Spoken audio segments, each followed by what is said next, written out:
आज्ञा आपन परिचय डाक्तर शरद कुमार महांती जगन्नाथंकर मंदिर रे चुनरा सेवक बाना बांधिबा एवं गरुड़ सेवक।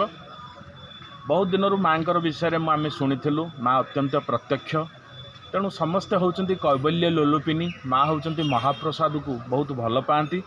तेणु सब ओडिशार पुरपल्ली रे जेते देवी माने अछंती ठाकुराणी अछंती आम समस्त मझे मझे जेते जन को जानीचु आम जगन्नाथ महाप्रभुंकर महाप्रसाद एवं बाना तांको नेकी प्रदान करिथाउ।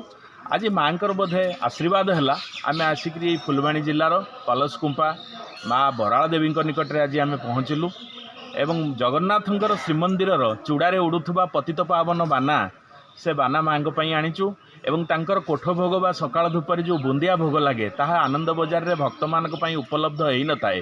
तेणु सेई भोग मध्य एवं बिरी रे प्रस्तुत होइथिबा झिली ताकु मध्य माँ को समर्पण करबा पई आसीचु नेइकरी एवं जगन्नाथ महाप्रभुंकर सिंग लगी हिथिबा माळ मध्य माँ पई आनीचु माँ को आज प्रदान कलु। आज खूब आनंद खूब उद्दीपना जे जा हो माँ पाखे आम महाप्रभुंकर महाप्रसाद आनिक समर्पण करूँ। जय माँ बराल देवी सारा संसार को सुखर रखु एति पाद पद्म आमर कामना। धन्यवाद।